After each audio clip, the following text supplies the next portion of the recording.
Utami, tadi jadi disuntik vaksinnya. Sudah, Kek. Ini bekas suntiknya masih ada. Vaksin itu penting untuk menjaga diri kita dari wabah penyakit seperti sekarang ini. Iya, Kek. Makanya Utami berani meski harus disuntik. Utami tahu tidak, kalau pada zaman penjajahan dulu, ada seorang anak bumi putra yang berhasil menjadi dokter sekaligus menjadi tokoh inspirasi bagi pergerakan dan kebangkitan nasional. Loh, memangnya zaman dulu sudah ada anak bumi putra yang sekolah kedokteran, Kek? Sudah ada, hanya saja sekolah kedokteran zaman dulu belum selengkap dan semodern sekarang. Beliau juga yang menjadi inspirasi bagi berdirinya organisasi modern pertama Indonesia yang bernama Budi Utomo. Oh gitu. Siapa nama dokter itu, Kek? Ceritain dong, Kek. Baiklah, akan kakek ceritakan. Namanya Dr. Wahidin Sudirohusodo. Beliau dilahirkan pada 7 Januari 1852 di Desa Melati, Sleman, Yogyakarta. Di masa itu, Wahidin hidup berkecukupan karena ayahnya seorang ronggo atau pembantu pimpinan wilayah kabupaten yang bernama Aryo Sudiro. Wahidin, kamu suka sekali musik gamelan ya? Suka sekali, Romo. Kamu tahu tidak, meskipun kita hidup di Jawa, tapi sebenarnya kita ini berdarah Bugis Makassar loh. Benarkah itu, Romo? Moyang kita adalah seorang bangsawan bernama Daeng Karainaba. Beliau pindah ke Pulau Jawa setelah meninggalkan kampung di Bugis sana karena ada konflik politik antar bangsawan. Lalu beliau diberi izin tinggal di sini karena membantu Sultan Amangkurat I menumpas pemberontakan Trunojoyo. Setelah itu, beliau menikah dan membangun kehidupan di sini. Tapi biar bagaimanapun, kita semua adalah sama. Jadi kita harus selalu berbuat baik kepada sesama ya. Wahidin, sudah sore. Besok adalah hari pertamamu masuk sekolah. Ayo, masuk ke dalam rumah. Baik, Romo. Di sekolah, Wahidin menjadi anak cerdas yang sering mendapatkan nilai paling baik di antara teman-temannya. Sehingga gurunya mengarahkan Aryo Sudiro untuk menyekolahkan Wahidin di Europese Lager School atau Sekolah Dasar Bangsa Eropa di Yogyakarta. Wahidin, kamu Romo titipkan di rumah kakakmu saja ya di Sragen. Suami kakakmu yang bernama Friskole yang akan menjadi walimu. Karena hanya anak turunan Eropa atau yang punya kerabat bangsa Eropa yang boleh bersekolah di sana. Baik, Romo. Belajar yang rajin ya. Romo, di tahun 1869 ini, saya berhasil lulus sekolah dengan nilai yang memuaskan. Guru-guru merekomendasikan saya untuk melanjutkan pendidikan ke Sekolah Dokter Jawa di Batavia, yang mana nanti salah satu tugasnya adalah memberikan vaksinasi kepada masyarakat. Karena beberapa waktu ini terdengar kabar bahwa penyakit cacar tengah mewabah di sejumlah daerah.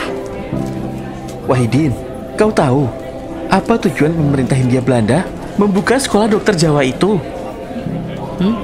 Tentu saja untuk memberikan pengajaran kepada para bumi putra.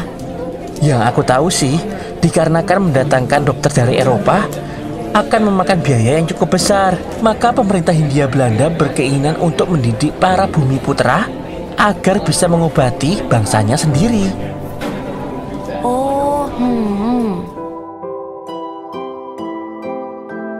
Wahidin, kamu termasuk anak yang tekun dan paling cerdas di antara teman-temanmu.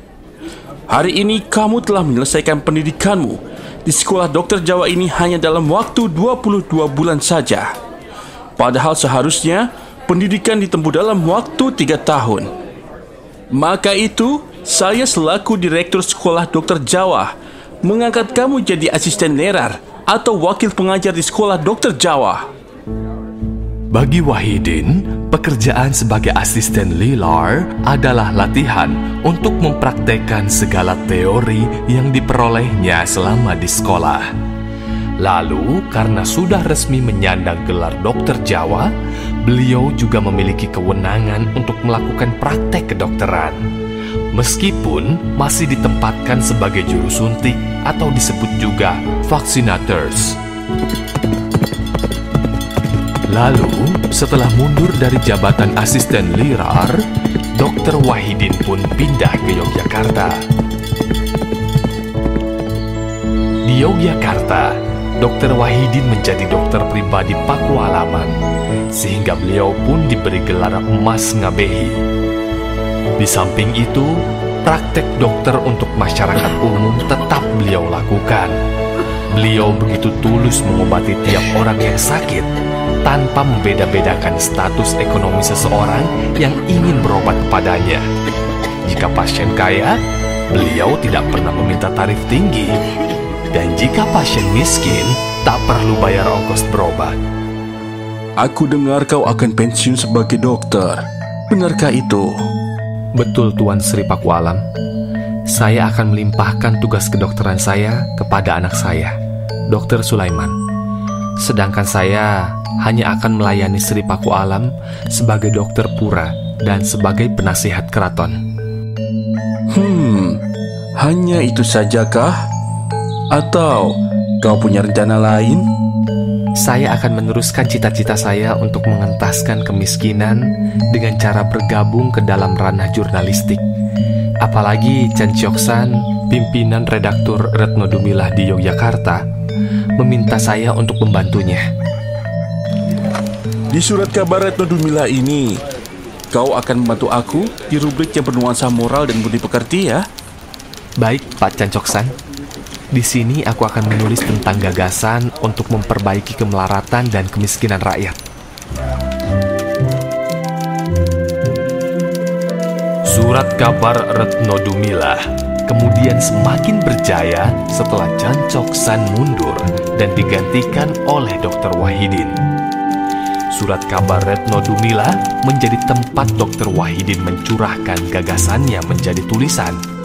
Beliau juga tidak bosan mengingatkan masyarakat tentang pentingnya pendidikan dan pengajaran sebagai cara untuk meningkatkan kesejahteraan.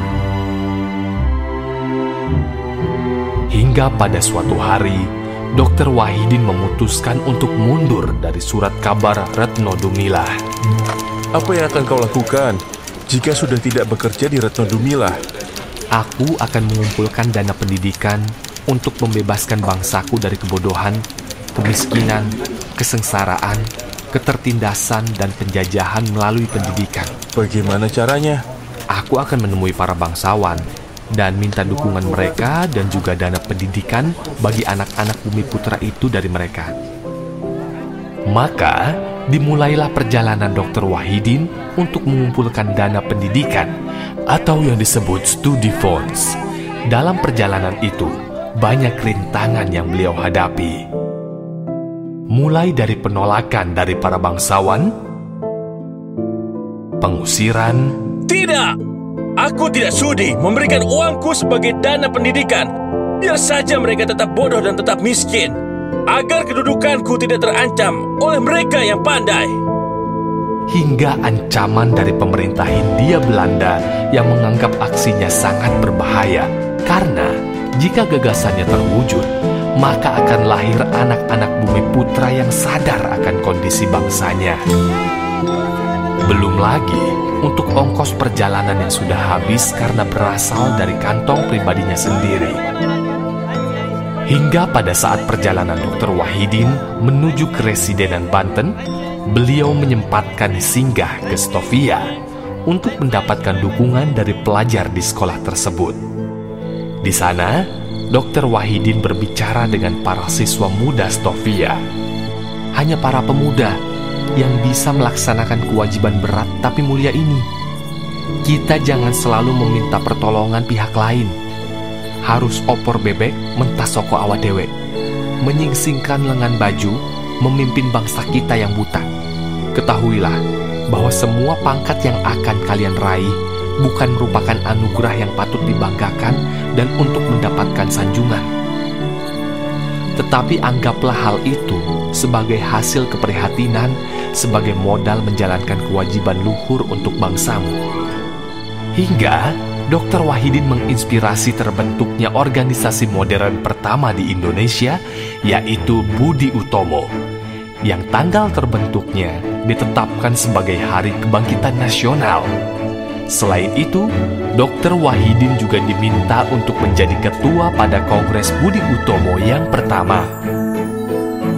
Dr. Wahidin juga berperan dalam penerbitan majalah Guru Desa, sebuah majalah milik Budi Utomo yang berisi pengajaran kepada masyarakat tentang kesehatan, pertanian, peternakan, serta pengetahuan lain yang berguna bagi masyarakat desa. Terima kasih Pak Wahidin telah banyak berjasa bagi Budi Utomo. Terima kasih kembali, Nak Sutomo. Apakah dengan ini, gagasan Anda semua sudah terwujud? Saya masih berjuang mewujudkan gagasan saya tentang membentuk dana pendidikan atau studi funds bagi anak-anak Bumi Putra. Semoga gagasan Anda yang mulia itu bisa segera terlaksana. Terima kasih, Nak Sutomo. Dana pendidikan yang digagas oleh Dr. Wahidin Sudirohusodo baru berhasil diwujudkan pada 25 Oktober 1913 dengan mendirikan Darmoworo. Dr. Wahidin merasa puas karena cita-citanya mendirikan studi funds akhirnya terwujud, sehingga meluncur kalimat yang sangat bermakna dari mulutnya. Hati saya ikhlas kalau sekarang sewaktu-waktu saya dipanggil menghadap Tuhan.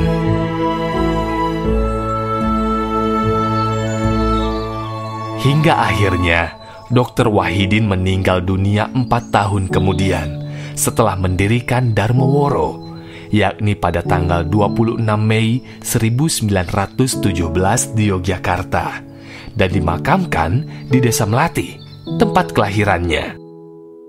Lalu, pada tanggal 6 November 1973, Dr. Wahidin Sudirohusodo pun ditetapkan sebagai pahlawan nasional. Sungguh mengagumkan kisah Dr. Wahidin ya, Kek. Semangatnya luar biasa dan pantang menyerah untuk menolong rakyat kecil. Dan jangan lupa, Dr. Wahidin juga orang yang sangat pintar. Makanya, kamu juga harus rajin belajar, sehingga menjadi pintar dan bisa menolong banyak orang yang membutuhkan, seperti Dr. Wahidin. Iya, Kek. Apalagi cita-cita aku juga ingin menjadi dokter. Itu cita-cita yang sangat mulia. Kakek doakan kamu bisa mencapainya. Iya, Kek. Amin.